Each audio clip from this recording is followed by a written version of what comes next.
Dis wonderlik om te beleef soos ons hom weer eens vanmôre te beleef het. En ons sal later so sien hoekom ons hom so kan beleef, soos wat ons vanmôre in die tyd kan beleef. Ek lees uit Korintiërs uit toe ons my eerste aand nou die dag gedoen het, het hy by my vasgesteek en ek kon hom net nie uit my kop uitkry nie. Dis 2 Korintiërs 3 vanaf vers 6.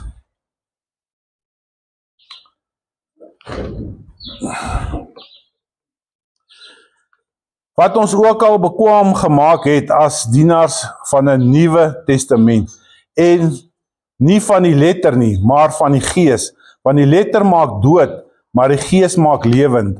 En as die bediening van die dood met letter op klippe gegraveer is, in heerlikheid was, sodat die kinders van Israel nie die oog kon gevestig het op die aangesig van Moses nie, vanweë die heerlikheid van sy aangesig, wat tog moes vergaan.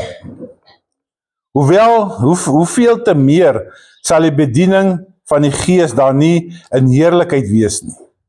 Want as die bediening van die voordeel heerlikheid was, van die vorige bedeling, was veel meer is die bediening van regverdig maak, oorvloediglik in heerlikheid. Hy sê hierso, want dis vers 9, want as die bediening wat veroordeel heerlikheid was, hoeveel te meer die bediening van regverdigmaking oorvloediglik in heerlikheid. Want wat heerlikheid was, is ook tog in hierdie geval nie heerlikheid nie, vanweë die alles oortreffelike heerlikheid. Want as wat moes verbygaan met die heerlikheid was, hoeveel te meer wat moet bly in heerlikheid. Terwyl ons dan sodanig hoop het op gebruik van baie vrymoedigheid. Nie soos Moses nie, wat 'n bedekking oor sy aangesig het nie, sodat die kinders van Israel nie die oë kon vestig op die einde van wat moes verbygaan nie. Maar hulle sinne is verhard, want tot vandag toe bly daar by die lesing van die Ou Testament hierdie bedekking, sonder dat dit opgelig word. Die bedekking wat in Christus Jesus vernietig word. Ja, tot vandag toe, wanneer Moses gelees word, lê daar 'n bedekking oor hulle harte. Maar wanneer hulle tot die Here bekeer, word hierdie bedekking weggeneem. Die Here is die Gees, en waar die Gees is van die Here, is daar vryheid. Dan vers 18. En terwyl ons almal met bedekte gesigte, soos in 'n spieël, die heerlikheid van die Here aanskou, word ons van gedaante verander na dieselfde beeld van heerlikheid tot heerlikheid en deur die Here wat die Gees is. Is dit nie mooi nie? Daar is 2 dinge wat ons hierso lees in hierdie hoofstuk. Daar was 2 heerlikheid, Here. Die een heerlikheid, die eerste heerlikheid van Moses se dae was van verbygaande aard. Soos Moses op die berg was en hy die heerlikheid van die Here beleef en hy het afgekom, moes hy sy gesig toemaak om hierdie heerlikheid van die mense al weg te hou. Maar hierdie heerlikheid het verbygegaan. Is dit nie so nie?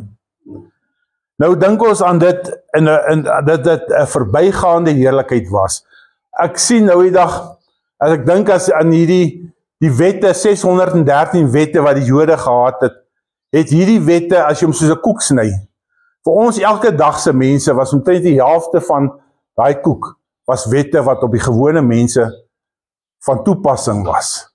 En dan is daar 'n klomp wette wat op die priesters van toepassing was. Daar was daar 'n klomp wette wat op vrouens was. En dan is daar 'n klomp wette wat op mans was, 'n klomp wette wat op landbouers was. So as ons nou daai koek vat en ek deel van my in, het meer as 3/4 van daai wette is op my van toepassing. Gelukkig sê die Here, dit is van verbygaande aard. Wie sou dit kon alshou? As ons dink aan die wette, as die mense nou in deesdae se lewe, dra hulle sulke klossies en tosseltjies aan hulle belde, om in daai heerlikheid te wees van vroeër. Dit is vreeslik om te dink dat die mense wil teruggaan na 'n heerlikheid wat verby is. Is dit nie so nie? Hulle ons was in so 'n gemeente een keer gaan besoek. Hulle gebruik die heilige name. Maar as ek vra wie bly in my, kan ek vir julle sê, dis Jesus Christus deur sy gees wat in my bly. Nie Moses met sy wette nie. Die Here Jesus Christus met deur die gees. Waar die gees is daar vryheid. Hulle hou tot feesdae, die teruggaan na die Jode toe. Kyk, dit lyk mos al so heilig. Ek het eendag by 'n ou gaan werk en toe sê die mooi gekapte klippe wat daar lê, sandklippe. Ek dog toe, Jesusie, ek gaan vra of ek dit nie by hom kan koop nie. Want dit is sulke mooi perfekte gekapte klippe en hy sê nee, hy wil met dit vir hom 'n altaar bou. Mense, waar gaan ons vandag heen? Ons neek terug na die ou wette toe. Feesdae, hulle tot feesmaande, die 7de dag, die 7de maand is 'n Sabbatsmaand. Dan mag daar nie kerk gehou word nie. Nee? En dit is, waar is dit heen? Dit is verby van verbygaande aard. Daar wag 'n heerlikheid verder op ons. Iemand sien 'n video van my waar ek mense gedoop het en vinnig is sy op my nommer en sy kap my en sê, hoorie, die mense is gedoop, maar hulle is nie besny nie. Terwyl die Here deur Paulus sê, as jy nog steeds die besnydenis wil doen, het Christus vir jou geen betekenis. Jy val in 'n heerlikheid waar daar nie meer is nie. Is dit nie so nie?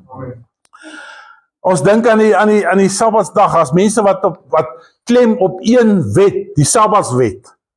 Ons hou op die verkeerde dag wet, en nou die dag het ek 'n ou vir my iets gestuur omtrent dit, en die ou sê, ons is katholieke, omdat ons op Sondag kerk hou. Sabbat is die dag vir om die Here te dien. Maar nou as jy die Handelinge lees, dan sien jy maar, die mense het op Sabbat na die tempels toe gegaan, maar hulle het nie Jesus gaan aanbid nie. Hulle het gaan evangeliseer. Hulle het die mense daar gaan vertel, hoorie, daar is 'n Jesus, daar is 'n opstanding, en dan is hulle gevang en hulle toegesluit. En dan sê die Handelinge op die eerste dag, on the day of the Lord, het hulle by mekaar gekom, van huis tot huis, het hulle brood gebreek. So daar die apostels vir ons die dag geskuif, na die eerste dag, the day of the Lord. En die Openbaring sê hulle, Johannes was on the day of the Lord, he was in the spirit. Op die dag van die Here was hulle in die gees gewees. Is dit nie mooi nie? Paulus skryf vir die mense, vir een dag is hierdie ou heilig, vir die daai dag is daai dag heilig, vir die ander ou is al die dae heilig. Is dit nie? Vir my is al die dae heilig, want ek sing 'n liedjie, 'n koortjie wat sê, this is the day that the Lord has made. I will rejoice and be glad in it. Ek moet nie wag vir 'n spesifieke dag, of 'n maand, of 'n jaar, of wat nie. Vandag is die dag wat ek die Here moet dien. Nie uitstel vir 'n sekere tyd nie. Ons het eendag, dit is die Pinkster bidure, en 'n ou oom sê vir ons, dit was nog daar in Frankfurt, hy sê, hoor hierso, nou gaan ons bietjie lekker in tale praat, ons gaan bietjie koordans, en so aan, en die pastoor wat ons daar gaan sê vir hom, broer, jy moet elke dag in tale praat, jy moet elke dag koordans voor die Here, jy moet nie wag vir 'n spesifieke 10 dae om die Here te loof nie. Vandag is die dag wat die Here gemaak het, en vandag moet ons in tale praat, en vandag moet ons koordans dans. Ons praat van 'n tyd wat verby gegaan het. Wie wil teruggaan na 'n heerlikheid wat bykans 2000 jaar terug verby is? Daar het 'n nuwe heerlikheid gekom. Die ander heerlikheid wat die Bybel van daar in daai stuk praat, is nou. Die Here sê, hier is 'n ene heerlikheid wat nie verby gaan nie. Watter een kies ons vandag? Die een wat verby gegaan het, 2000 jaar terug, of die een vandag? Vandag is die heerlikheid wat nie verby gaan nie. Laat ons die regte keuse vandag doen, om watter heerlikheid ons wil wees. Wie het vanoggend in 'n spieël gekyk? Ek hoop almal het. Ek hoop almal het. Wat het jy gesien? Het jy die heerlikheid van die Here vanmôre in 'n spieël gesien? Ons is in 'n tyd van heerlikheid wat nie verbygaan nie. Ons is in 'n tyd waar die Here ons wil seën, wat hy ons wil plaas op troontjies, wat hy wil ons wil plaas op dinge om te sê, dit is my geliefde kind, dit is my seun, dit is my dogter. Hy wil vir ons in heerlikheid sit. Hy het gesterf daarvoor. En daai dag toe hy gesterf het, is die nuwe, het hy klaar gemaak met die ou verbond. Die ou heerlikheid het verbygegaan. Die dag, glo ek, die dag toe Jesus opgestaan het uit die dood uit. Dis nie te sê dat die sonde wat in daai tyd nie sonde was, nou nie meer sonde is nie. Absoluut, wat 'n gruwel is in die oë van die Here, is 'n gruwel in die oë van die Here. Jy kan nie daar verbykom nie. Maar ons maak baie keer vir onsself wette wat ons self maak, en dit is 'n van verbygaande aard. Met die opstanding het hy die ou verbond klaargemaak. Né? Maar in Handelinge 2 het hy vir ons die nuwe ingelei, wat hy Paulus skryf, die Here wat Gees is. Hy wat Gees is, waar die Gees van die Here is vryheid. Is dit nie so nie? Hy sê vir ons van daai dag af, wil ek in julle woon, ek wil by julle wees, ek wil met jou kuier elke dag. Julle moenie wag vir 'n spesifieke dag, 'n maand of 'n seisoen van daai 10 dae van Pinksterbidure, dat julle wag vir my om julle te besoek nie. Julle my besoek elke dag. Elke dag moet julle in my teenwoordigheid kom, julle moet in tale praat, julle moet bid, julle moet koordans, julle moet sê, this is the day that the Lord has made, and I will rejoice and be glad in it. Is dit nie so nie? In elkeen van ons vandag se lewe, is dit vandag jou dag. Moenie laat hierdie dag verbygaan nie. Jesus stuur sy disippels uit, 2 om te gaan mense te bedien en goeders. Hy sê vir hulle, luister, verkondig hierdie evangelie. Nie die evangelie wat verby is nie, hierdie evangelie. Sê vir die mense, die koninkryk van die hemele het naby julle gekom. Is dit nie so nie? Die dag toe daai gordyn geskeur is in die tempel, het die dag gekom wat ons self, elke persoon hier vanmôre, het die vrymoedigheid die blydskap om self in te stap in die allerheiligste by God. Is dit nie so nie? Dit sê hy vir ons in vers 16 en 18. Vers 16 en 18, waar ek nog.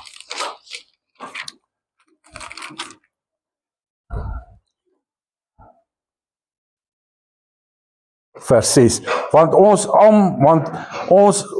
ook bekwaam mee gemaak het as dienaars van die Nuwe Testament, nie van die letter nie, maar van die Gees, want die Gees wat die letter maak dood, en die Gees maak lewend. Hy bevestig hy dit weer. Luister mense, kom in die Gees, kom in die dinge van wat jy die mense in die Gees kan sien. Vers 18, terwyl ons almal met onbedekte gesigte, soos in 'n spieël die heerlikheid van die Here aanskou, word ons van gedaante verander na die beeld van die heerlikheid tot heerlikheid, as dit deur die Here wat die Gees is. Nie die Here wat op kliptafels is nie, die Here wat die Gees is. In hierdie vers sien ons, daar's 3 dinge. Eerstens is daar 'n sluier wat gelig moet word. En so kan ons sien, en daai een het ons mee baie ondervinding. Kyk, as iemand gedoop is, okay, daar is net een doop, is die doop van gelowiges, maar as kindertjies besprinkel is, en jy probeer met so iemand praat, kyk, ek was in 'n bidgroep op Frankfurt, waar daar ander gemeentes ook was, en ons het met die ou gepraat, nou verstaan hy die doop, maar kom hy by die volgende keer by ons, en sê, nee, ons dominee, en hulle is baie slim mense, sê dit werk nie so nie.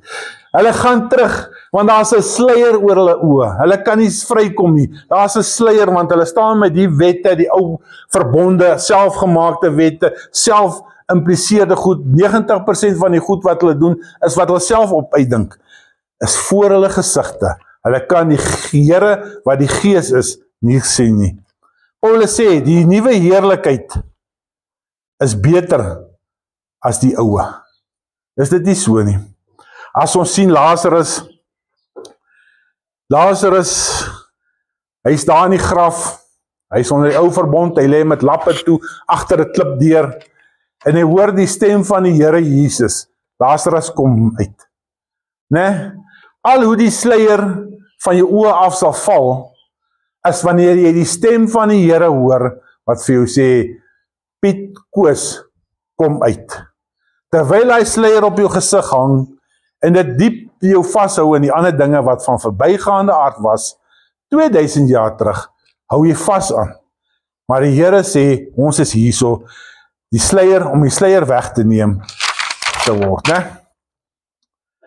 Dis die een, daar's 'n sluier wat ons hou, om nie die evangelie te verstaan nie, om nie die stem van die Here te kan hoor nie. Ons staan baie keer op en ons sê, hoe hoor ons die Here? Die Here wil met jou praat, maar terwyl jy 'n sluier aan jou oë het, oor jou gesig het, hoe moet hy met jou praat? Daar kom 'n verandering, dis die tweede een, jy verander van heerlikheid. En as ons dit praat ons soos 'n skoenlapertjie van metamorfose, né? Julle ken dit, waar 'n eiertjie 'n wurmpie word 'n papie, en uit daai papie uit kom die mooiste skoenlapper. Dis metafoor, dis die verandering wat in ons lewens moet wees. Ek en jy moet verander soos daai kokonnetjie.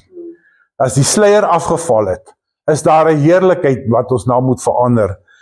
Van 'n wurmpie na 'n kokon, uit die kokon uit word ons 'n skoenlapper. En dit is vir ons elke een vandag in ons opsigte. Die Here wil ons verander. Hy wil elkeen van ons hê, die mooiste, die skoonste, liefdevolste, alles wil hy ons hê. Hoe kom ons dit deur? In Efesiërs 2 vers 5, ons was dood, maar in ons misdade. Ons is saam met Christus lewend gemaak, gered deur uit genade. Dis wat die Here sê, uit genade uit red hy ons. As jy daai stem hoor, en jy sê, hier is ek Here, vat my, maak my, soos wat U wil, dan is die Here daar, en hy verwyder daai sluier, en hy begin jou verander. Hoe dit kom dit sommer net so? Nee, dit kom nie so nie. Die Heilige Gees doen dit. Dis nou eintlik waar vers 3 en 18 bykom. Die Heilige Gees verander jou. Hy maak jou attent op dinge wat jy in jou lewe verkeerd gedoen het. Hy maak jou attent op dinge wat jy moet los, waarvan jy moet weghardloop. Dis sy werk om jou te oortuig. En as ons pastore weet, as ons 'n ou probeer van sy sonde oortuig, word hy kwaad vir jou. Hy stap na die kerk toe waar daai dinge wat hy verkeerd doen nie sonde is nie. Dis reg daar kan hulle maar dit doen. Dis wat gebeur. Sy sonde word nie verlos nie. Maar die Heilige Gees doen die oortuigwerk. Die Heilige Gees oortuig jou van sonde, geregtigheid en oordeel. Hy vertel jou dit wat jy doen is sonde. Dat daar is 'n oordeel en daar is 'n hel wat eendag vir jou wag as jy nie reg maak nie. Dit is die werk van die Heilige Gees. As ons dit probeer doen, jaag ons aan. Ons kan dit nie doen nie. Dit is nie ons werk nie. En dan kom ons, dis wat ons noem, die wedergeboorte, wat in jou plaasvind. Hierdie gebeurtenis wanneer daai sluier afval. En die Here se Heilige Gees van jou besit begin neem, en hy begin jou verander. Dit is waar ons elke persoon moet wees. In ons lewens, hierdie tyd of in 'n tydjie terug, maak nie saak nie. Ons is almal in 'n tydperk waar ons moet verander. En dan is die derde een. Hy sê van heerlikheid na heerlikheid. Mense, dit is heiligmaking, dis niks anders nie. As die Heilige Gees vir jou sê, broer, suster, los die ding, los daai ding, en jy los dit af, en jy kom weg daarvan. Dit is wat gebeur, wat heiligmaking is. Jy verander van heerlikheid na heerlikheid. As jy in 'n winkel ingekom het, en jy het gevloek soos 'n matroos, en jy kom nie daarin nie, en jy vloek nie meer soos 'n matroos nie, sien almal in daai winkel dit raak. Dis die heerlikheid van die Here, wat jy nou in 'n spieël sit, en hulle kan dit sien. Maar jy kan nie net daar bly nie, want daar's 'n heerlikheid na heerlikheid toe. Heerlikheid gaan aan, die Heilige Gees verander ons, en ons moet hom nooit teëstaan nie. As daai stemmetjie in jou binneste sê, los, moet jy los. Amen. Jy kan nie aangaan met dit nie, want jy sit terug, die sluier terug. Kan 'n mot weer 'n wurm of 'n papie word? Nee, Here het ons nie so gemaak nie. Hy het jou gemaak om van heerlikheid, van die mooiste wurmpie, na die breinste kokonnetjie, na die mooiste vlinder te word. En die vlinders word elke dag al hoe mooier en mooier en mooier, met hulle klere wat helder is. Dis hoe ons in ons lewens moet wees. Van heerlikheid na heerlikheid. My heerlikheid hang nie af van iemand anderster nie. Of ek die Here dien, of nie dien nie, hang nie van geen persoon af. Ek het die Bybel, ek lees die Bybel, die Here verander my. Ek het nie nodig om iemand my te laat goed voel, of iemand my te laat afdruk, dan voel ek af nie. Wat sê Filippense 4? Ek sal altyd verbly wees. Deur dit alles, maak nie saak, en Habakuk sê al is daar nie meer beeste oor nie, nogtans sal ek jubel in my God. Nogtans is dit die dag wat ek nog meer en meer die Here sal prys, en in dit sal my heerlikheid meer en meer word. Is dit nie so nie? As iemand my gevloek het of geskel het voor die tyd, dis sê en daarba, dit het niks met my te doen nie, ek gaan met my heerlikheid aangaan. Ek wil nie my heerlikheid verloor nie. Heiligmaking, sonde moet afsterf.